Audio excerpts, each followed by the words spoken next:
어떤 종교학자는 삶의 궁극적인 목적은 근원으로 돌아가는 것이다 라고 이야기를 했습니다. 인간의 깊은 내면에는 뭔가 나의 존재의 근원으로 가고자 하는 그런 본능이 숨쉬고 있습니다. 왜냐하면 하나님께서 이미 우리의 마음속에 영원을 사모하는 마음을 넣어주셨고, 이 땅에서의 삶이 나그네 길이라는 것을 굳이 설명하지 않아도 우리가 느낄 수 있도록 그렇게 해 두신 것입니다. 근데 이 땅에서 어느 분야에서든지 위대한 사람들은 좀 더 자신의 그 인간의 존재의 근원에 가까워지는 사람들입니다. 위대한 과학자는 과학의 참 근원에 가까워진 사람이고, 위대한 수학자는 수학의 본질에 가까워지고, 위대한 철학자는 삶의 근원에 가까워지고, 위대한 신학자는 영원한 생명의 본체에 좀 더 가까운 사람을 위대한 신학자, 그건 단순히 신학을 공부한 사람만을 가리키는 건 아닙니다. 영원한 생명의 본체이신 하나님께 더 가까운 사람이 가장 위대한 신학자라는 것입니다. 그런데 우리가 존재의 어떤 근원으로 가기 위해서는 그 첫 번째 단계가 떠남입니다. 저는 오늘 우리의 떠남에 대해서 말씀을 드리고자 합니다. 오늘 제목은 내 백성아 거기서 나오라 라는 제목으로 말씀을 드리고자 합니다. 우리 하나님은 우리에게 떠나라고 명하십니다.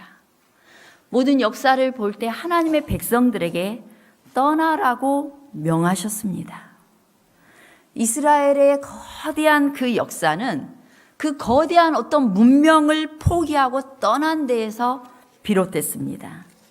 이스라엘은 그 메소포타미아라는 거대한 문명의 유혹을 거절하고 이 아브라함이 떠난 데에서 시작했습니다. 하나님께서는 이렇게 아브라함에게 떠나도록 명하셨는데요. 우리 함께 말씀을 읽겠습니다. 여호와께서 시작. 여호와께서 아브라함에게 이르시되 너는 너의 본토 친척 아비집을 떠나 내가 내게 지시할 땅으로 가라. 내가 너로 큰 민족을 이루고 내게 복을 주어 내 이름을 창대케 하리니 너는 복의 근원이 될지라. 너를 축복하는 자에게는 내가 복을 내리고 너를 저주하는 자에게는 내가 저주하리니 땅의 모든 족속이 너를 인하여 복을 얻을 것이니라 하신지라. 이에 아브라함이 여호와의 말씀을 쫓아갔고 롯도 그와 함께 갔으며 아브라함이 하란을 떠날 때 그 나이 75세였더라. 하나님께서는 왜 아브라함을 떠나게 했을까요? 이곳에서도 하나님 그냥 잘 믿을 수 있었을 텐데 왜 떠나게 했을까요? 노아 홍수 후에 사람들이 땅에 번성하게 되면서 죄악도 따라서 성행하게 되었습니다. 우상 숭배는 그 당시의 세계적인 현상이었습니다. 그리고 이 신속하게 그 우상 숭배는 하나님의 백성들 가운데로 들어왔고, 그리고 참 하나님을 경배하는 일과 우상을 숭배하는 그 일들 사이에 갈등과 충돌이 있었습니다. 아브라함의 아버지와 가족들도 우상 숭배의 영향을 받게 되었습니다. 그래서 이 아브라함의 아버지는 하나님도 섬겼지만 거짓 신들도 어정쩡하게 섬기는 그런 참된 예배와 거짓 예배 사이에서 흔들리고 있었고, 또 거짓된 이론과 우상 숭배의 간섭을 아울러 가지고 있는 상황이었습니다. 그런 가운데서도 이 아브라함의 마음속에는 하나님을 섬기겠다라는, 하나님께 충성된 길을 가겠다라는 굳은 마음이 있었고, 그로 인해서 아버지는 비록 우상 숭배를 이 문을 열었지만 아브라함은 거기에 타협을 하지 않았습니다. 그는 그의 믿음을 부끄러워하지 않았고 하나님을 믿는다는 사실을 숨기려고 하지도 않았습니다. 그래서 그는 여호와께 단을 쌓고 여호와의 이름을 불렀어요. 그래서 하나님께서는 이 아브라함을 보존하시고 그를 통하여서 하나님의 백성을, 민족을 이루게 하고자 하신 것입니다. 이제 아브라함을 통해서 이스라엘 백성들이 이제 애굽 땅에서 번성하게 되었습니다. 이제 하나님께서는 이 이스라엘 백성들을 노예로부터 해방시킬 지도자로 세우기 위하여서 먼저 모세에게 애굽의 모든 매력을 버리고 그 땅을 떠나도록 그렇게 하셨습니다. 그래서 모세는 광야에서 존재의 근원이신 하나님을 만나고 이제 자신의 방식으로 이스라엘을 생각하려던 마음을 버리기 시작했어요. 내 방식, 내 힘으로 하던 모든 방식, 자신으로부터 떠나기 시작했어요. 그렇게 이제 40여 년 동안 자기가 배웠던 학습된 것들, 모든 지식들, 자기의 생각과 계획들 다 내려놓던 어느 날, 그를 감쌌던 모든 허황된 허물들은 벗겨지고 정말 오직 참된 근원이 자기 내면을 다스리는 사람이 되어서 그가 이제 하나님의 명을 받고 이스라엘 백성들을 출애굽시키도록 명령을 받게 되었고 그 일을 하게 됩니다. 그리고 나서 출애굽의 역사가 이제 기록되는 것입니다. 성경의 대표적인 떠남의 책이 출애굽기입니다.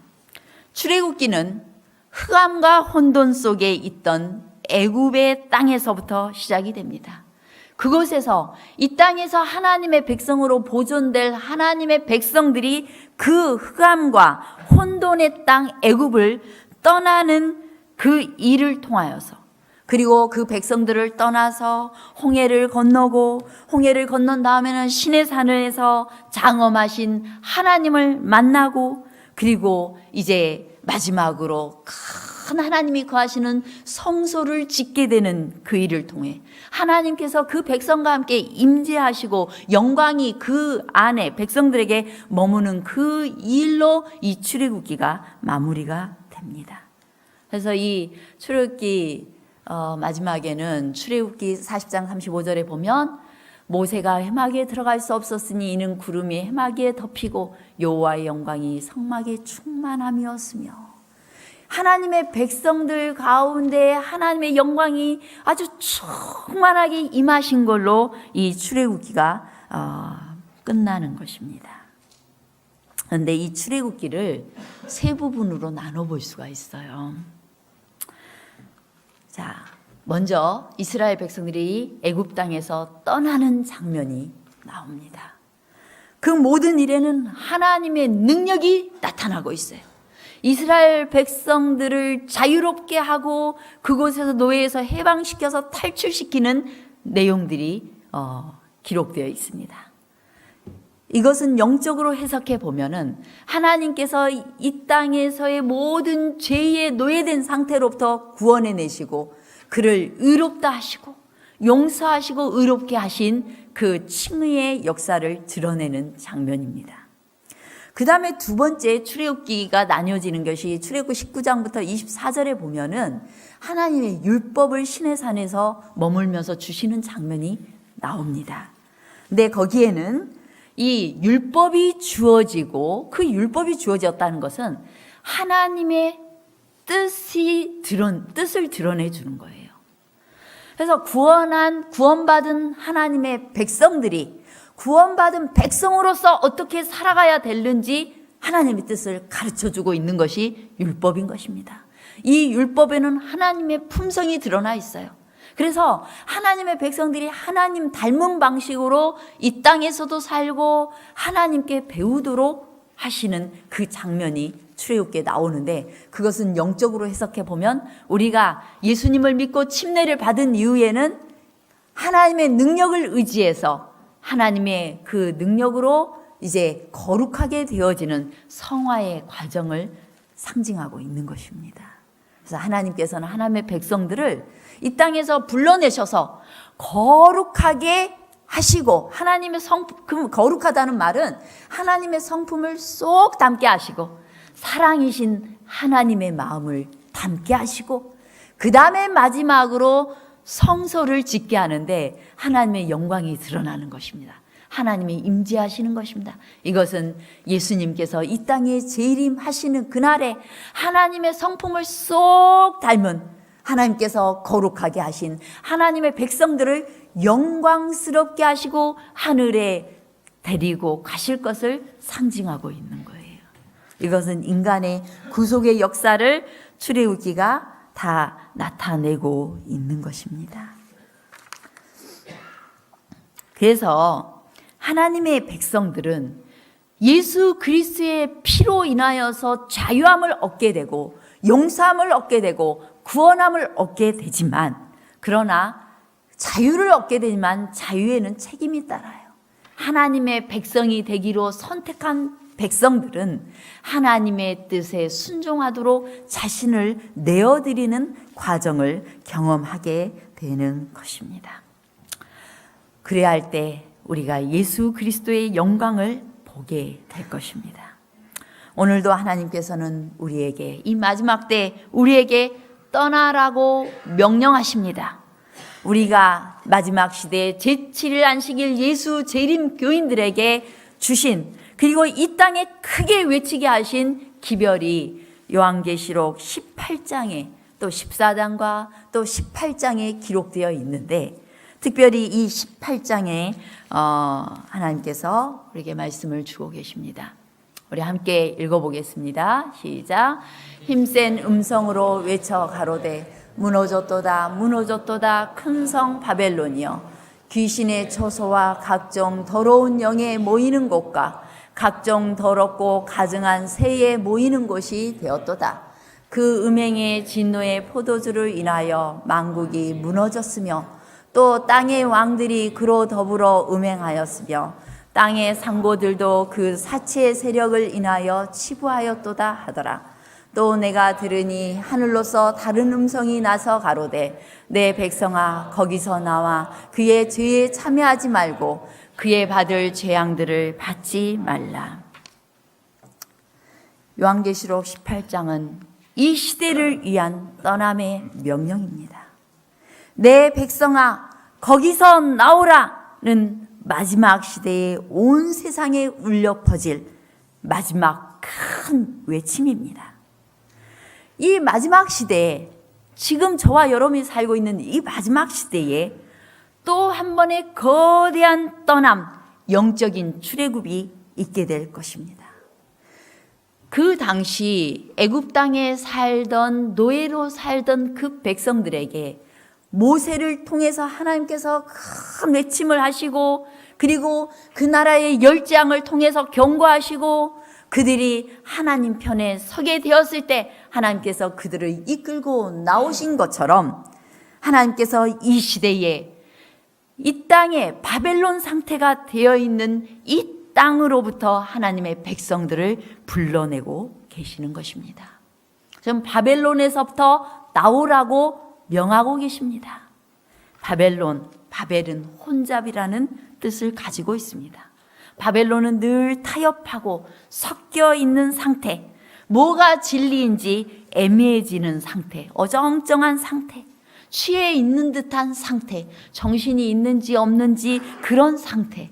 제가 이 수면 내시경을 하고, 이제 수면 내시경 보호자가 있어야 돼요. 그래서 우리 딸이랑 같이 버스를 타고 오는데, 제가 버스 안에서 아는 사람을 만나서 인사도 하고 말도 하고 다 했대요. 근데 와서는 기억을 하나도 못 하는 거예요.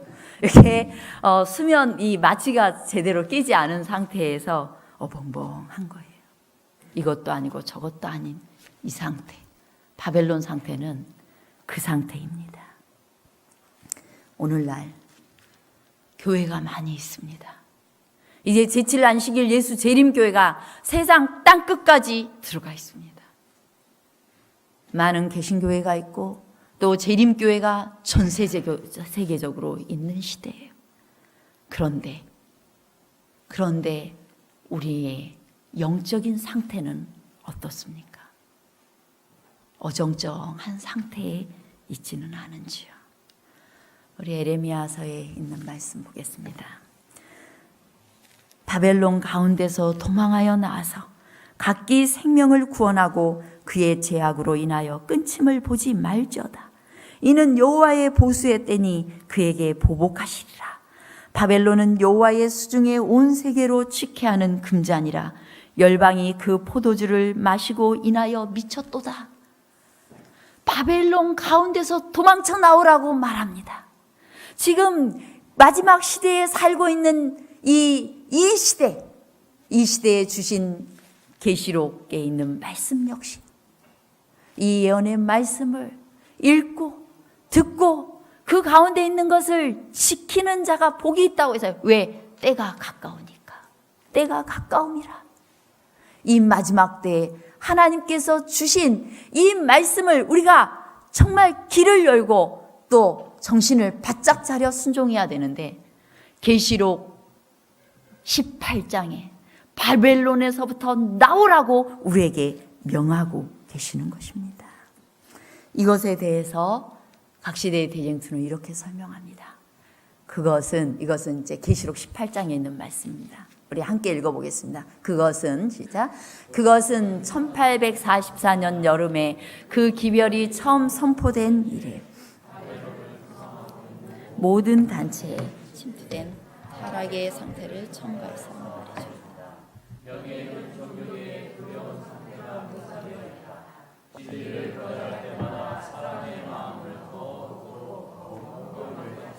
그들은 마침내 대담한 불신으로 무장하게 된다. 그들은 하나님께서 주신 경고를 무시하여 10계명 중 한 계명을 계속해서 범하고 마침내 그들은 그 계명을 거룩히 지키는 사람들을 박해하게 되었다. 무슨 일이 일어날 거라고요?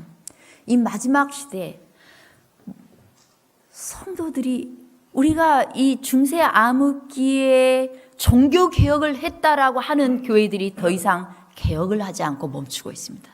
오히려 더욱 세속화되고 타락한 시대에 우리가 살고 있어요. 정말 부끄러운 뉴스들이 기독교 방송에서 나오고 세상 뉴스에서 이 기독교에 대한 부끄러운 뉴스들이 나오는 시대가 되었습니다. 이제 옛날에는 우리가 하나님의 말씀을 열어서 말씀에 그렇다 하면 아멘하고 거기에 순종했어요. 그런데 이제 더 이상 듣기는 들어도 은혜 받았다고 아멘한 이후에도 더 이상 순종하지 않는 시대가 되었습니다. 제가 옛날 중학교, 고등학교 때 이제 한참 열의가 있어가지고 친구들에게도 전도를 했어요. 그런데 한 친구가 옛날에는 그 말씀 향기가 뭐였죠? 오늘의 신앙이었죠. 오늘의 신앙을 쫙 공부하고 역사를 공부하고 나더니 마음이 그 장로교회를 다니고 있는 친구가 너무 갈등을 하는 거예요. 그러더니 말씀이 맞긴 맞는데 그래도 하나님 믿으면 된다고 그냥 원래 다니던 교회로 다시 가더라고요. 하나님께서 이 땅에 누구든지 기별을 주십니다. 진리를 올바르게 알 수 있도록 기별을 주세요. 출애굽기 2번째 부분에서 하나님께서 시내산에서 율법을 세우셨어요. 그 율법은 율법 때문에 우리가 구원 얻는 게 아니라 구원받은 백성들이 하나님의 뜻대로 살고 순종하도록 자기를 내어드려야 하나님께서 우리를 거룩하게 하실 수 있고 하나님의 성품을 담게 하실 수 있고 그로 인하여 하늘에 적합한 사람으로 우리를 꼴지으시는 것입니다. 마찬가지로 부르심을 받은 제7일 안식일 예수 재림교인들이 나는 진리를 가졌노라고 하고 안식일을 지키노라 하면서 진리에 자신을 이 혼잡된 상태에 그냥 그대로 대충 신앙생활을 하게 된다면 그것은 하나님의 뜻에 자신을 굴복시키는 것이 아닙니다. 또한 이 세상에 이 진리의 기별이 선포되어지게 될 것입니다. 이제 제7일 안식 예수 재림교회는 이 마지막 때 마지막 이 시대에 많은 사람들이 십계명의 온전한 십계명을 다 알지 못하고 네 번째 계명 하나님의 도장이 되는 하나님께서 이 안식일을 통하여서 너는 내가 너의 하나님이 되고 네가 내 백성이 되는 표징이 되겠다고 말씀하신 이 안식일 계명을 하나님께서 이제 사단이 무너뜨린 이 시대에 하나님께서 그것을 다시 회복하고 세우시기 위하여 제7야식일 예수 재림교회 성도들을 세우셨습니다.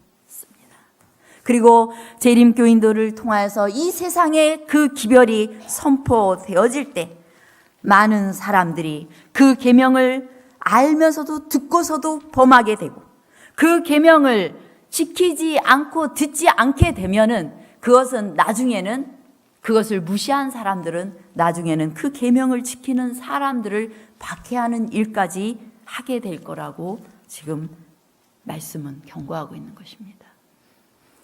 또 한 번 더 같이 읽겠습니다. 그리스도께서는, 시작. 그리스도께서는 당신의 말씀과 당신의 백성에게 가해지는 멸시를 통하여 무시당하신다. 강신술의 교훈이 교회에 용납되고 변화되지 못한 사람의 마음을 붙들고 있던 제재가 사라지면 신앙의 고백은 가장 비열한 죄악을 숨기기 위한 구실이 될 것이다. 강신술의 이적을 믿는 신앙은 미혹하는 영과 마귀의 가르침이 들어올 수 있는 문을 열어주게 될 것이므로 악한 천사들의 가마를 교회 안에서 느끼게 될 것이다. 강신술이 뭐예요? 영혼을 끌어내리는, 체면술도 그렇고, 그 다음에 영혼을 만나게 하는 심령술사들이 또 그런 일들 하죠. 요즘 굉장히 그런 일들이 보편화되었습니다. 사람들은 하나님을 안 믿어도 영혼이 있다라고 믿게 되었어요. 이제 이 강신술이 점점 이 세상에 확산되고 이 종교계 안에 들어와서 사람들을 미혹하게 될 것인데, 강신술의 자리를 놓는 교리가 뭐냐면 영혼불멸 사상이에요. 영혼은 사람이 죽으면 천당 가고, 그 다음에 사람이 죽으면 지옥 간다. 이거 어디서 만들어낸 거예요? 이교도들이 믿던 그 설을 캐톨릭에서 받아들여서 연옥설 만들고 천당설 만들고 지옥설 만들었어요. 그래서 죽으면 천당 간다고 그래, 천국 간다. 그런데 성경은 명확하게 뭐라고 이야기합니까? 예수 그리스도께서 이 땅에 오실 때 이 땅에 있던 죽은 의인들을 부활시키겠다고 했어요. 근데 영혼 불멸설을 믿게 되면 저 천당에 가 있던 사람들이 갑자기 예수님 재림할 때는 갑자기 영혼 끌어내려가지고 이 땅에 있는 육신 만나게 해가지고 이렇게 다시 부활해서 하늘에 간다는 이야기. 이건 굉장히 성경적이지 않은 내용인데 오늘날 많은 사람들이 영혼 불멸을 믿고 있어요. 그래서 한 장로교회 목사님께서 자기가 성경을 연구하다 보니까 이건 아니다라고 해서 책을 한 권 영혼 불멸에 대한 그것이 잘못되었다는 것을 펴낸 책이 있어요. 제가 한번은 언젠가는 또 여러분에게 자세히 설명할 수 있으리라고 생각을 합니다. 그런데 영혼 불멸을 믿게 되면 강신술에 굉장히 취약해집니다. 영혼이 살아있다 생각을 하면 어느 날 천사의 모습으로 죽은 내 사랑하는 가족을 만나게 될 것이고, 그 가족을 통해서 미혹하는 어떤 소리를 듣게 되면 거기에 끌려가고 마음이 약해서 굴복되어지는 거예요. 그 일을 사단이 지금 이 온 세상에 자기가 이 영혼들을 끌어내기 위하여서 그 작업을 다 했다는 거예요. 교회 안에 교회 신자들까지라도 그 일에 취약하게 섞어놨다는 것입니다. 교리를 섞어놨어요. 이제 각시대 대쟁투에 또 계속해서 말합니다. 우리 함께 읽어보겠습니다. 시작. 세상에서 일어날 사태는 참으로 무섭다. 하나님의 계명을 대항하는 싸움에 가담하고 있는 세상의 세력들은 모든 자, 곧 작은 자나 큰 자나 부자나 빈궁한 자나 자유한 자나 종들로 거짓 안식일을 지킴으로써 교회의 습관을 따르도록 명령할 것이다. 거기에 순종하기를 거절하는 자들은 모두 법률상 형벌을 받게 되고 마침내 그들은 사형을 받아 마땅하다는 선고를 받게 될 것이다. 그러나 이와 반대로 그러나 이와 반대로 창조주의 안식일을 지키도록 명령하는 하나님의 율법은 순종을 요구하고 하나님의 계명을 범하는 모든 자들이 진노를 받을 것을 경고해 준다. 이와 같이 자기 앞에 분명히 문제가 제시되었음에도 불구하고 사람이 정한 제도를 따르기 위하여 하나님의 율법을 범하는 자는 누구든지 짐승의 표를 받게 되고 그가 하나님 대신에 순종하기로 택한 그 세력에 충성하는 표를 받게 된다. 우리가 이제 후반기에는 예언전도회를 할 겁니다. 예언전도회를 통하여서 이 계시록의 예언을 자세하게 보게 될 것인데, 이 마지막 때 우리가 이 안식일의 정신을 가지고 전적으로 하나님께 돌아가지 않으며, 그리고 또한 이 안식일을 우리가 경시하고 그렇게 된다면 문제가 될 거예요. 그러나 신실하게 안식일을 지키는 백성들을 향해 이 세상의 공격이 있을 것입니다. 이건 그냥 예언이에요. 말씀을 연구하면서 보게 된 예언입니다. 이제 마지막 때 계시록 13장에 있는 큰 짐승이, 그리고 어린 양 같은, 새끼 양 같은 그 짐승의 세력과 연합하고 강신술 세력이 다 연합하여서 그들은 외적으로는 우리가 하나님께 돌아가자 하는 운동을 펼치게 될 것인데, 주일 성수 운동을 펼치게 될 것입니다. 이 땅에 재앙들이 많아질 거예요. 재앙들이 많아지면서 우리가 하나님 주일을 성수하지 않아서 그럴 거라고 이야기할 거라고 했습니다. 그러면 사람들에게 이제 주일을 의무적으로 성수하게 하기 위해서 법을 만들고 그렇게 하는 일이 이 땅에 벌어질 거예요. 그리고 그래도 재앙이 그치지 않으면, 이 땅에 많은 일들이 생기게 되면 이 문제의 요인이 뭔가?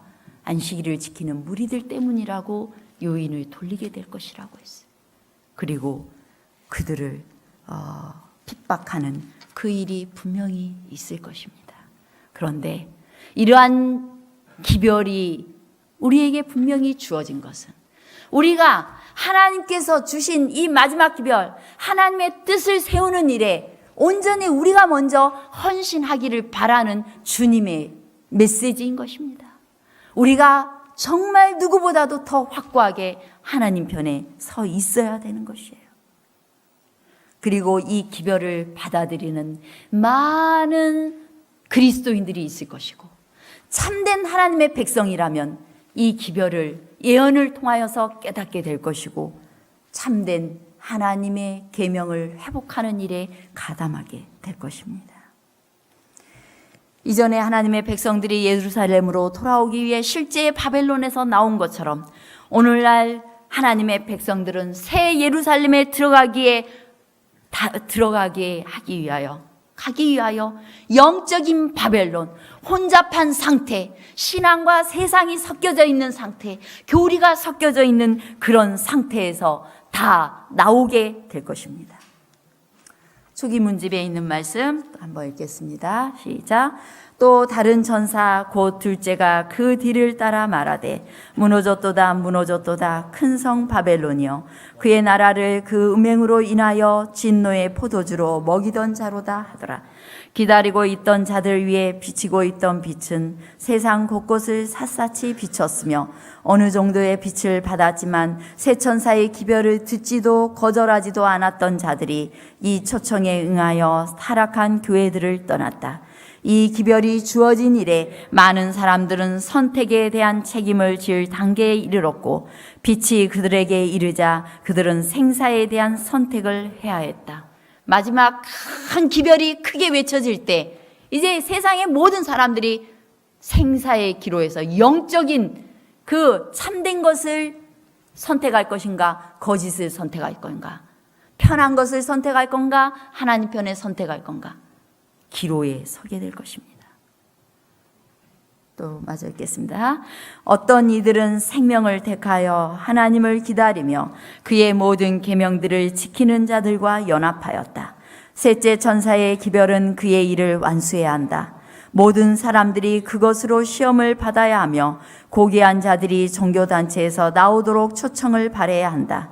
신실한 자들에게 강건하는 능력이 역사했다. 놀라운 이적들이 행해졌으며 병든 자들이 고침을 받고 표적과 기사가 믿는 자들을 따랐다. 하나님께서 그 일에 함께 하셨으며 모든 성도들이 두려움 없이 양심의 확신을 따라 행하였으며 하나님의 모든 계명을 지키는 자들과 연합하였다. 그리하여 그들은 능력 있게 셋째 천사의 기별을 널리 선포하였다. 이 마지막 때에 하나님께서 큰 늦은 빛 성령을 부어주실 것입니다. 하나님의 편에 서 있는 하나님의 백성들에게 늦은 빛 성령이 임하시면 이 세상을 위하여 큰 계시록 18장에 있는 외침이 외쳐질 것인데, 그때 많은 하나님의 참된 백성들이 여기저기서 나와서 진리 가운데 들어오게 될 것입니다. 굴복하여 들어와서 하나님의 백성들과 연합하게 될 것이고, 그 가운데 병 고치는 일과 또 여러 기적들이 일어나면서 하나님께서 이 백성들을 이끌고 하늘까지 이끌게 되실 것입니다. 초기문집에 있는 말씀 하나 더 읽겠습니다. 시작. 위로부터 능력을 받은 하나님의 종들은 거룩한 헌신의 빛으로 얼굴이 환해져서 하늘로부터 온 기별을 선포하기 위하여 나아갔다. 각 종교 단체들에 흩어져 있던 영혼들이 이 부름에 응하여 귀한 영혼들이 롯이 소돔성이 멸망하기 전에 서둘러 나왔던 것처럼 운명지어진 교회들에서 급히 나왔다. 하나님의 백성들은 자기들을 위해 임한 찬란한 영광으로 강해져서 시험의 때를 견디도록 준비되었다. 여러분, 이 마지막 때에는 이제 오직 두 교회만 존재하게 될 것입니다.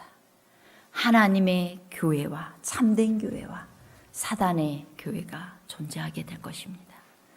제7일 안식일 예수 재림교회에 정말 온전한 진리의 기별을 맡겨두셨지만, 그러나 그 기별을 귀히 여기고 그 기별을 연구하고 주의하고 거기에 순종하는 참된 하나님의 백성들은 이 마지막 늦은 빛 성령 운동에 가담하게 될 것이지만, 그러지 않고 그냥 세속화되고 세상과 함께 하나는 세상에 하나는 교회에 발을 담궜던 많은 재림교인들이 이 교회를 떠나게 될 것입니다.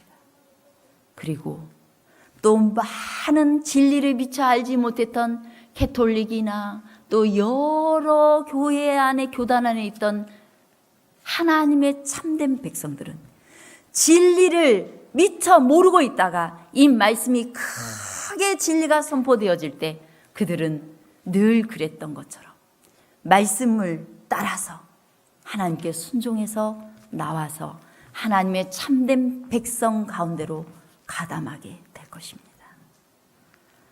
그러므로 우리는 이 시간, 이 시대에 떠나야 됩니다. 바벨론에서 떠나야 됩니다. 떠나는 이의 삶은 어떻게, 무엇을 떠나야 될 것인가? 가장 큰 세력은 자아입니다. 자아. 우리가 이제 큰 영적인 의미에서 크게 봐서는 역사적으로는 제가 방금 설명한 것처럼 흘러갈 것이지만, 그러나 제7일 안식일 예수 재림교인들, 이미 진리를 알고 있고 이미 말씀을 받아든, 그리고 또 하나님께서 선지자를 통해서 주신 말씀을 이미 알고 있는 하나님의 백성들, 그들의 진짜 큰 투쟁, 바벨의 상태에서 나와야 되는 건 자아예요. 자아. 먼저 우리는 일상적인 것, 고정관념, 우리의 전통, 구습, 고정된 문화, 굳어진 사상, 상식적인 가치관, 이 모든 것으로부터 다 내 것으로부터 과감히 버리고 하나님의 나라를 향한 떠남이 있어야 되는 것입니다. 마지막 세 천사의 기별이 한마디로 말하면 무슨 기별이에요? 어떤 분들은 안식일 기별이라고 합니다. 안식일 기별 맞아요. 창조주 하나님께로 돌아가라, 창조주 하나님을 경배하라 하는 첫째 천사의 기별, 안식일 기별이에요. 창조주이신 하나님을, 구속주이신 하나님을 기억하게 하는 그 계명이 안식일이기 때문에 안식일. 두 번째, 바벨론에서 나오라. 그 기별은 또 뭐예요? 혼잡한 상태에서 나와서 온전히 하나님의 뜻을 세우고 하나님의 법을 세우도록 하는 또 안식일 기별이에요. 세 번째 기별이 뭐예요? 셋째 천사의 기별. 짐승의 표를 받지 말고 하나님의 인을 받으라는 거예요. 하나님의 인이 뭐예요? 안식일 기별이에요. 그것을 안식일 기별. 안식일 기별은 뭡니까? 여러분들이 지금 이 교회에서 안식일 예배 드리고 있으면 안식일 기별에 온전히 순종하는 것입니까? 아니요. 참된 안식일 기별은 내 스스로 하던 모든 것을 다 내려놓고 하나님께 돌아가라는 거예요. 하나님이 참된 삶의 주인이 되게 하라는 것입니다. 하나님이 참된 삶의 주인이 된 사람의 삶은 다릅니다. 어떤 욕심 많은 사람이 있었습니다. 그는 수단과 방법을 가리지 않고 돈을 모았습니다. 집 사고 땅 사고 증권 사고 나중에 산 사고 강 사고 바다도 샀습니다. 인기도 사고 박사학위도 샀습니다. 살 건 다 사봤습니다. 그래도 뭔가 그의 마음에 허전한 마음, 공허한 마음 달랠 길이 없었습니다. 그런데 어떤 사람이 말했어요. 당신이 아직도 이렇게 공허한 건 이걸 가지지 못해서 그런 것 같습니다. 그게 뭔데요? 하나님이요. 그래서 욕심꾸러기는 제일 많은 돈을 주고 하나님을 샀습니다. 교회 가서 돈을 많이 내서 하나님을 샀는지 어쨌는지. 그리고 이제는 됐다고 좋아했어요. 근데 얼마 되지 않아서 이 욕심꾸러기는 자신이 모은 재산을 하나하나 사람들에게 나눠주기 시작했습니다. 그리고 마침내 자신은 아무것도 가지지 않게 되었어요. 사람들이 이게 어떻게 된 거냐고 물었습니다. 그때 내가 하나님을 돈을 주고 샀더니 오히려 하나님께서 나를 사주셨습니다. 내가 무엇을 소유하느냐가 중요한 것이 아니라 누가 나를 소유해 주느냐가 훨씬 더 중요한 걸 깨달았습니다. 이제 나의 주인은 하나님이십니다. 주인님이 재산을 나누어 주라 해서 나누어 준 것일 뿐입니다. 이렇게 이야기했어요. 우리의 본향은 하늘나라입니다. 우리는 말씀 가운데 보면 하나님께서 자신의 것을 팔아서 하나님께 드려야 될 시간을 개인들에게 알게 하겠다고 했어요. 우리가 땅을 몇만 평을 소유하고 있다가 그거 갖고 있으면서 하나님 내 주변에 가난한 자는 돕지 않고 있다가 예수님을 맞이하게 된다면 어떨까요? 더 이상 그 땅을 팔고 살 수 없는 매매권이 제한되는 시대가 올 것입니다. 그때에는 다 하나님의 것이 안 되는 것입니다. 우리는 먼저 우리의 정신이 지금 그렇다고 집 다 팔으라는 이야기가 아니에요. 우리가 살아야 될 집이 있어야 되고 먹고 살아야 될 것이 있어야 되지만 그러나 우리의 마음을 이기적으로 가져서 하나님께서 하라 하는 일을 하지 않는 그런 사람은 되지 말자는 것입니다. 우리가 가지고 있는 것 가운데 나는 뭔가 많지 않아도 가지고 있는 것 가운데 나누는 연습을 자꾸 해야 돼요. 하나님께서 나의 주인이심을 아는 사람은 정말 인색하지 않게 나누는 연습을 해야 되는 것입니다.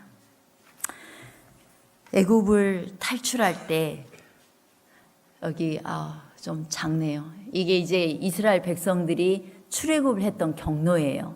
이 하살표 방향이. 근데 이 가나안으로 이 애굽 땅에서 탈출하는 방법은 세 가지 길이 있었다고 해요. 첫 번째는 바닷길이었는데 그 고센 땅에서 살았거든요. 근데 그 바닷길을 타고 쫙 가나안 땅으로 바로 가는 바닷길 따라서 가는 바닷길이 있었고요. 그 길은 올라가면 결국 바벨론으로 연결됐습니다. 두 번째로는 향로라는 길이 있었어요.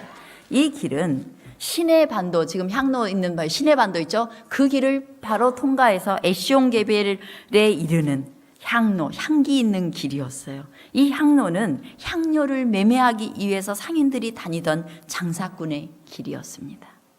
그 다음에 마지막으로 홍해길이 있어요. 홍해가 이렇게 맨 밑에 이렇게 파랗게 되어 있는 부분 있죠. 거기가 홍해인데 홍해 연안을 따라서 남쪽으로 하행해가지고 시내산에 오르는 홍해길이 있었습니다. 근데 이 길은 시내산에 있는 그 광속 강물들을 채광하기 위해서 애굽의 노예들이 다니던 일명 노예의 길이었어요. 그래서 하나님께서는 이스라엘을 탈출시키기 위해서 어느 길을 선택하셨어요? 홍해길, 노예의 길을 선택하셨습니다. 하나님께서는 우리를 노예의 길로 인도하셔요. 섬김의 길, 겸손의 길, 온유의 길, 그리고 자기의 것을 다 버리는 길, 예수 그리스도의 십자가를 지는 길, 자아를 버리는 길, 그 길을 우리에게 훈련시키시고 그리고 하늘 가나안으로 이끄시는 것입니다. 그래서 바울은 고백했어요. 나는 이제 예수님의 십자가에 못 박혔나니 이제는 내가 산 것이 아니라 내 안에 그리스도가 사신 것이다. 위대한 전도자 무디는 이렇게 말합니다. 위대함의 시작은 내가 작아지는 것이요, 위대함의 성장은 내가 더 작아지는 것이요, 위대함의 완성은 내가 없어지는 것이다. 바울은 이 위대함을 완성했습니다.